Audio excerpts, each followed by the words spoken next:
Massilia, carrefour de civilisation.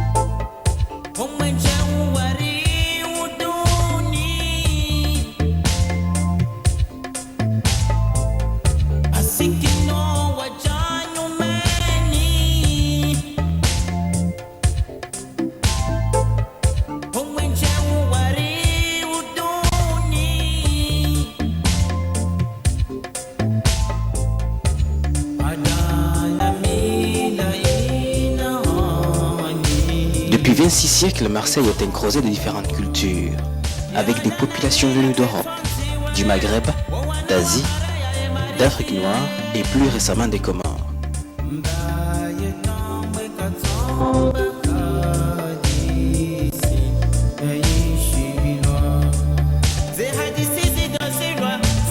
Les Comoriens se sont installés dans la cité phocéenne depuis le début de ce siècle avec l'établissement du protectorat français sur l'archipel des sultans batailleurs.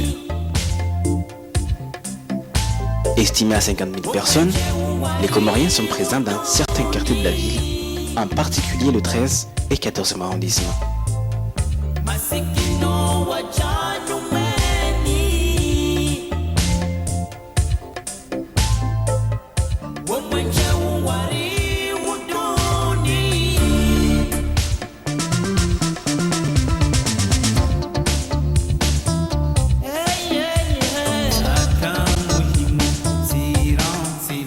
Prenant en compte cette richesse communautaire, la mairie de ce secteur et les associations comoriennes ont organisé une semaine culturelle que nous vous invitons à découvrir à travers ce film.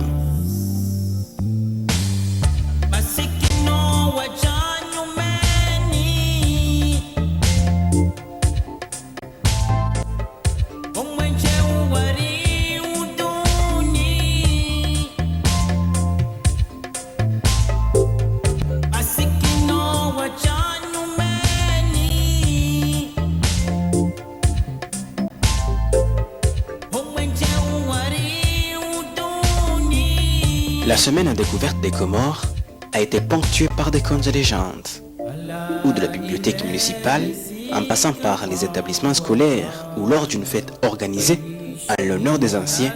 Salim Atibou a émerveillé petits et grands. On m'a trahi, mais il payera.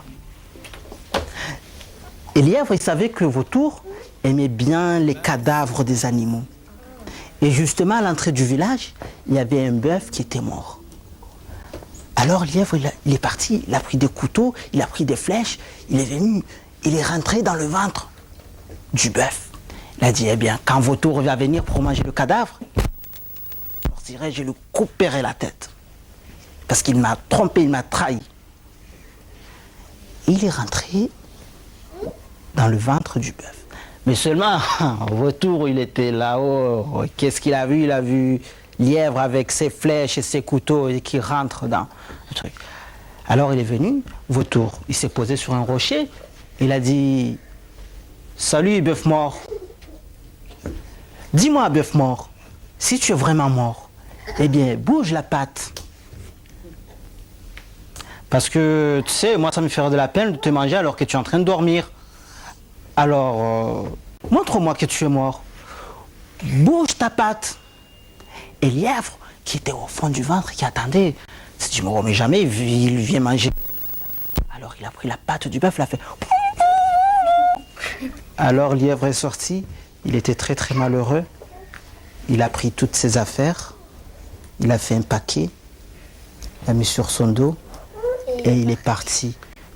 Alors les 3 lutins, ils lui ont appris la malice pendant 3 ans, 3 mois et 3 jours. Et depuis ce jour-là, Lièvre est devenu l'animal le plus malin de tous les animaux.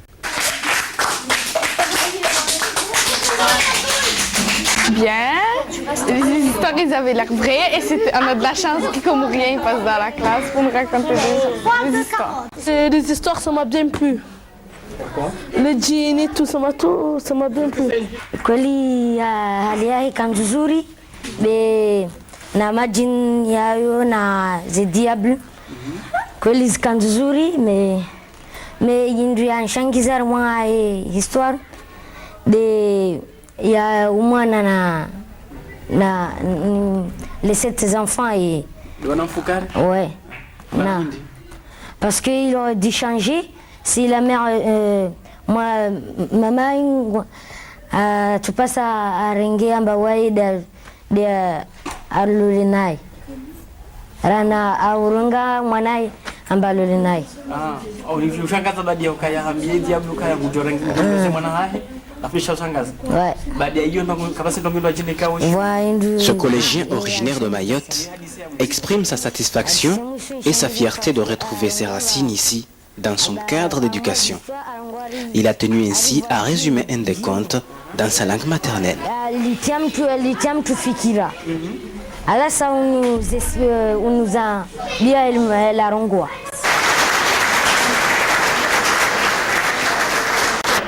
Je remercie Madame Geyer de nous avoir accompagnés donc aujourd'hui ici.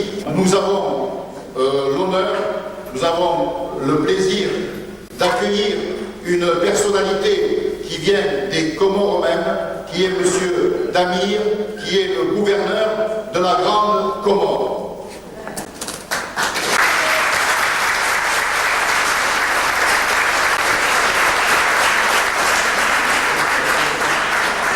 Sa présence donne une dimension tout à fait particulière et officielle à cette semaine, mais il voulait aussi lui-même venir et vous saluer. Je vais lui céder la parole, mais avant je voudrais dire aussi que nous avons aussi le plaisir d'avoir parmi nous un Comorien, mais qui vient du nord de la France, qui vient de Dunkerque, qui est M. Ali, et qui est conseiller municipal de Dunkerque auprès de M. Delbar. Nous avons également un Marseillais d'origine comorienne qui est adjoint d'arrondissement et qui est M. Mohamed Mahmoud.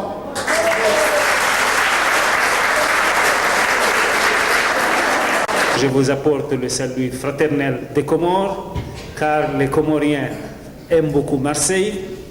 C'est une métropole que les Comoriens considèrent comme leur métropole parce qu'ils voient beaucoup de Comoriens qui vont et qui viennent de Marseille.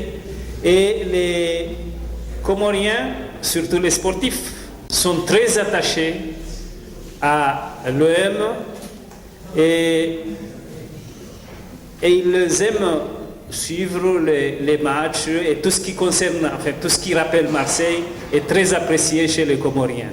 Je vous remercie de votre accueil.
La culture comorienne est elle-même l'expression d'une diversité qui allie les traditions banto-africaines à l'islam sunnite de rite chafite, en passant par des apports malgaches, asiatiques et européens.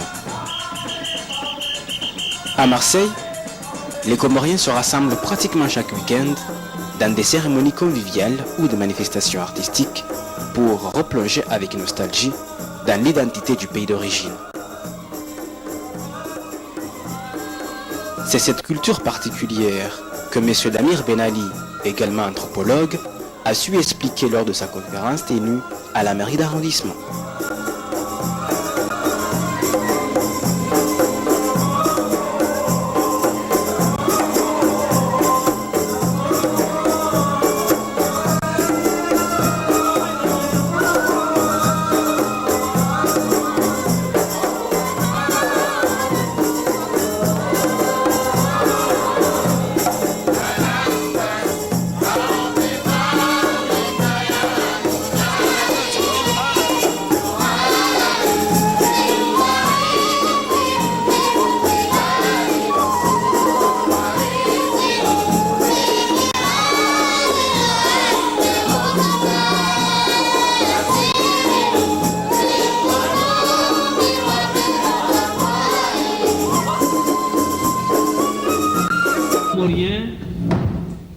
Est inséré dans des repères à la fois sociologiques et des repères dans l'espace qui fait que la culture, je vais donner un exemple, le mot ville, les mots ville et village n'existent pas pratiquement dans la société comorienne, dans la langue comorienne, parce que la ville, le mot que l'on traduit ville, c'est Mnji.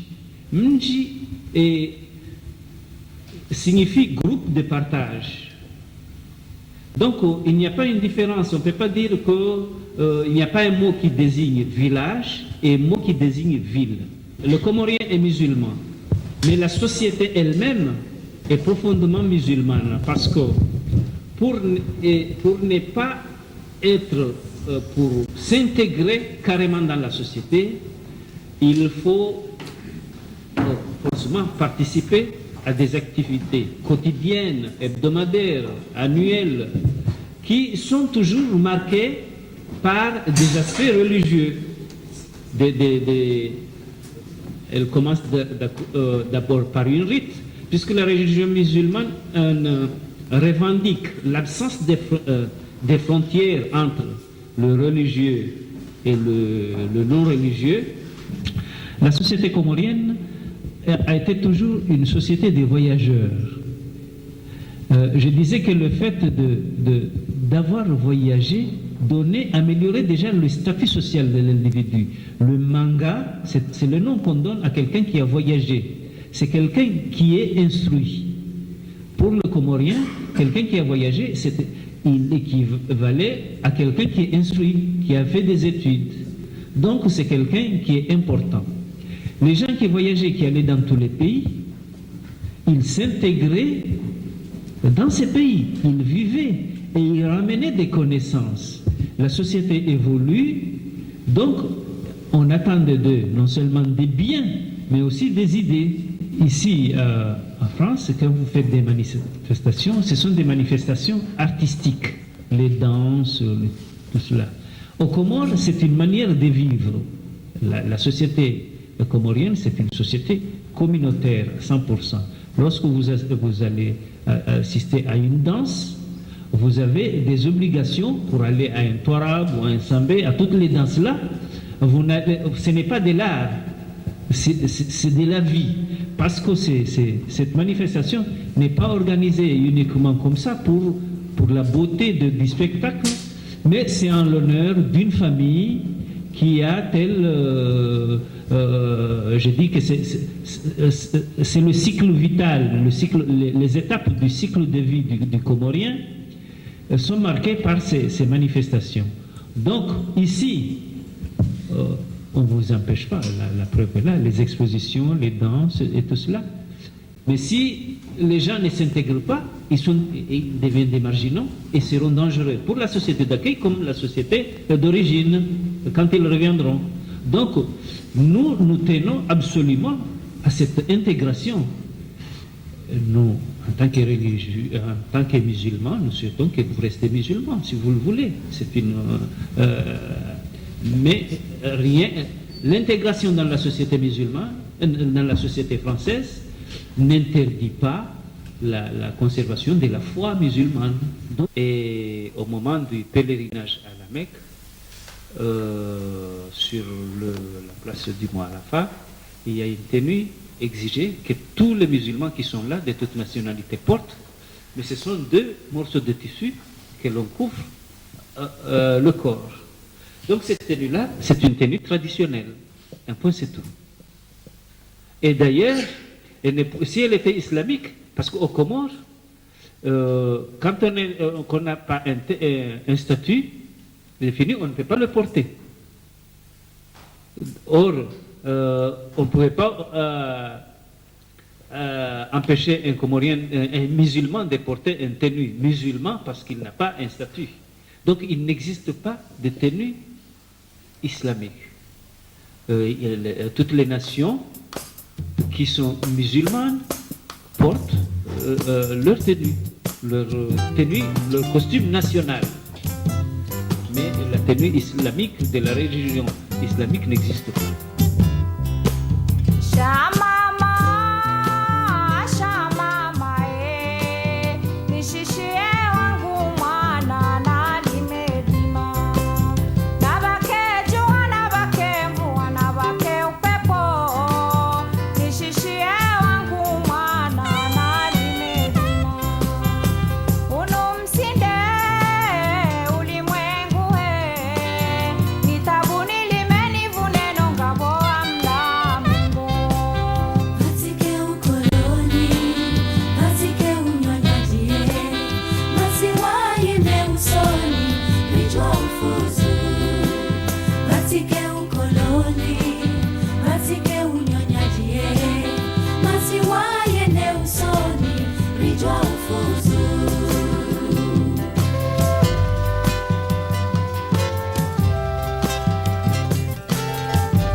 Une deuxième conférence, animée par le professeur Chamanga à la bibliothèque municipale, a permis au public de mener un débat approfondi sur la langue comorienne.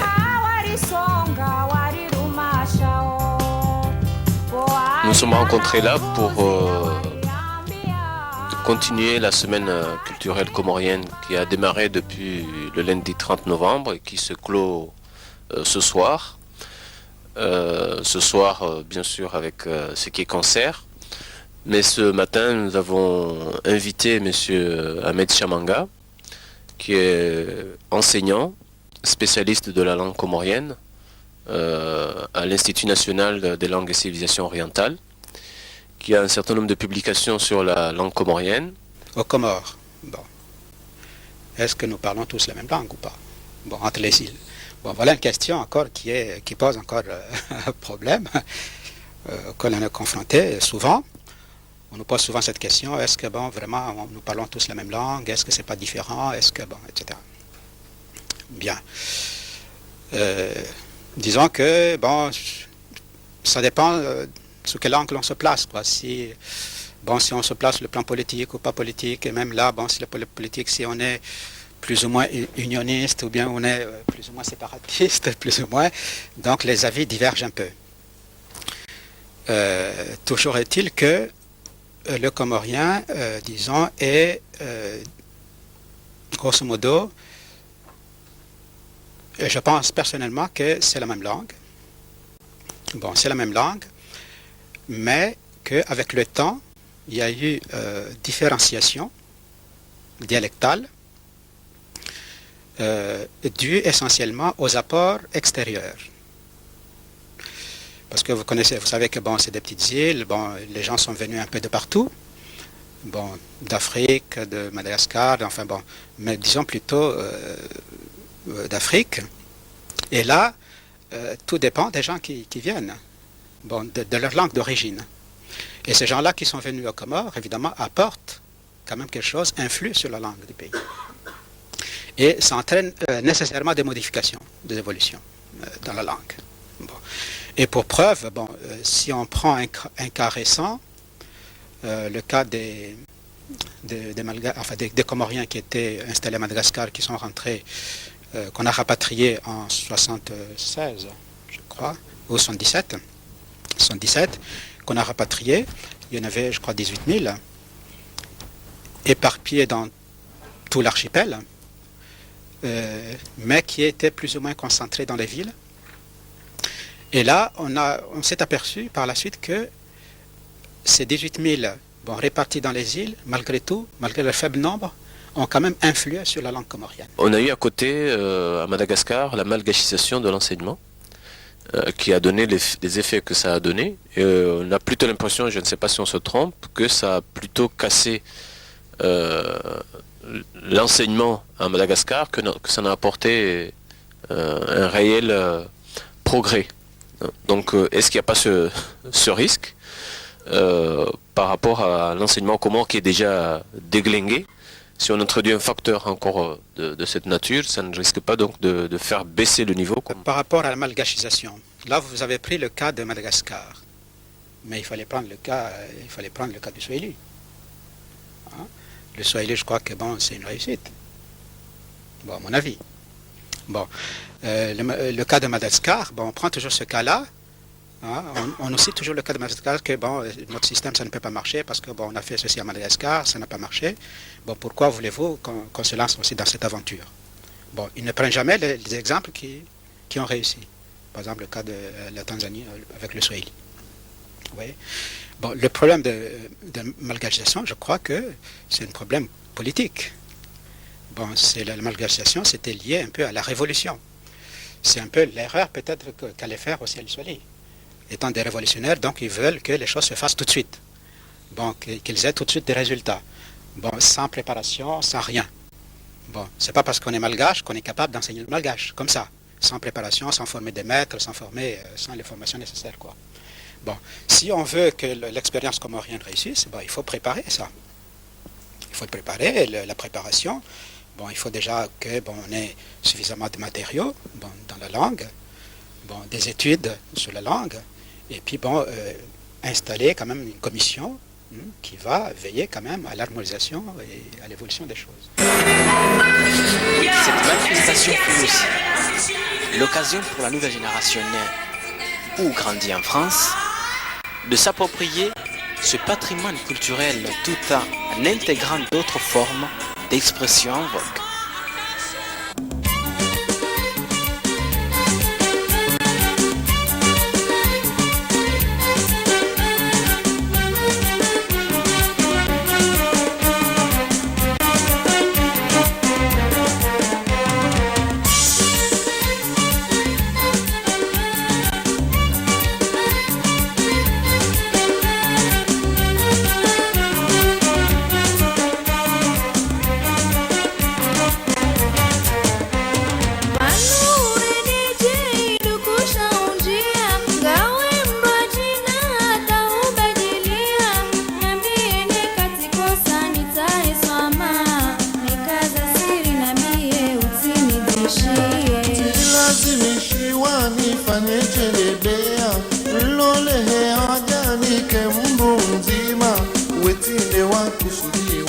atungulwa analo leo mjini hatufarudhi.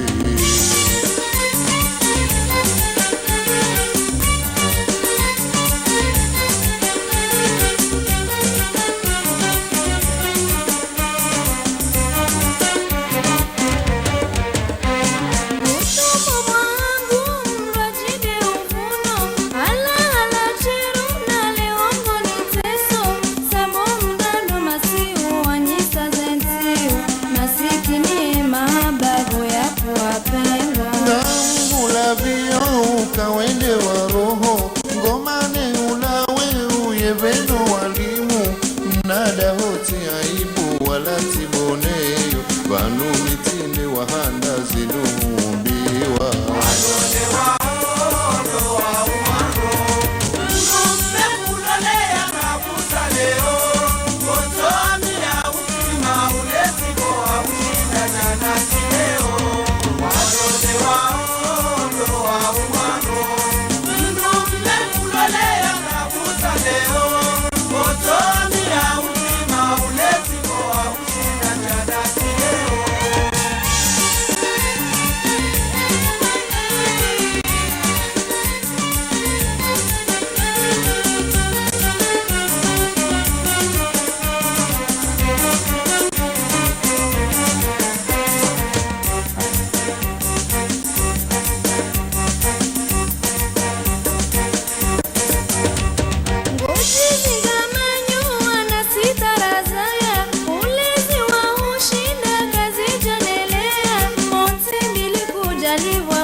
hula emwinyi amumina mimina hulola manu mtu fanya dhambi radini ramila neka kasi tuele yange baki mtumba